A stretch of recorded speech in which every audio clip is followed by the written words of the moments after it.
When I was 12, my family moved to a quiet, rural stretch of Oregon, miles away from the nearest town, buried in what felt like an ocean of pine trees. We had this huge piece of land, dense with forest on all sides. It was peaceful, sure, but in a way that felt too quiet, almost unnaturally quiet. The kind of quiet where you hear every floorboard groan, every wind whistle through the trees, and you notice when something is off. The house itself had been standing since the 1940s, and it looked like it. It had the full old house starter pack, creaky floors, a creepy attic that no one ever wanted to explore, and a detached, weather-beaten shed that sat about 30 feet from the back door, like it was purposefully kept at a distance. That shed was a dump, just packed with junk and rusty tools left behind by the previous owner. My dad always said he was going to clean it out, but of course he never did, so we left it alone, Something about it just felt off. It always had. I remember the first time I noticed something strange. It was a weeknight, close to midnight. I was still up, reading under the covers with a flashlight, something I wasn't supposed to do.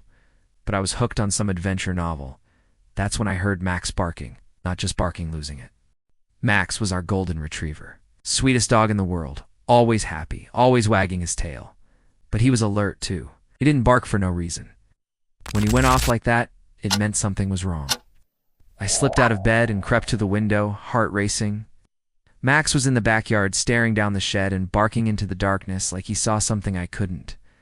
The motion sensor light by the back door had kicked on, and it cast long, warped shadows across the yard that made everything look unreal. But I didn't see anyone. No movement. Just Max barking at that shed. Eventually, he calmed down. I didn't go outside, I just watched for a bit, then walked away. The next morning, my stomach dropped when we found boot prints, deep ones, in the dirt between the house and the shed. My dad brushed it off, said it was probably a neighbor or a drifter, someone passing through. But I couldn't shake the unease. Something about the depth of those prints, the direction they pointed. They only led to the shed, never away from it. Over the next few weeks, Max kept barking at the shed. Not every night. Just enough to keep the tension knotted in my chest. Every time we looked outside, we saw nothing. But the prints would be back again. Always the same. Straight to the shed. Never a second set. Never any leading away. Then came the night I woke up at 2 a.m. to the sound of footsteps, crunching slowly on the gravel outside my window. I froze. Every inch of me stiffened. The steps stopped, then started again. This time heading toward the shed. I crept to the blinds and peeked out through a tiny crack. The light by the back door flicked on, and there he was, tall man, standing beside the shed door. He wore a long, dirty gray coat. His face was hidden in the shadows, blurred by the angle in the light. Then the motion light clicked off, and the dark swallowed him. I staggered backward, heart thudding so hard it hurt. I ran to wake my parents. My dad grabbed his rifle and stormed outside, but the man was gone. The footprints, though fresh, right up to the shed door. This time, my dad unlocked the padlock and opened the shed himself. We expected something, anything. But all we found were those same useless tools and old tarps. Still, my dad wasn't taking any more chances. He put on a new lock and reinforced the doors. For a while, things got quiet. But that didn't last. A month later, Max disappeared. We searched everywhere, through the woods, up and down the road. We even asked the few neighbors we had. Nothing. No trace of him. I was devastated. I couldn't sleep. Couldn't eat. I just kept thinking that maybe he'd gotten lost and would find his way back. That night I couldn't stop thinking about that shed, about Max, and about the man I'd seen. Around 3 a.m. I heard the back door creak. Not just a random house sound, an intentional creak, like someone opening it.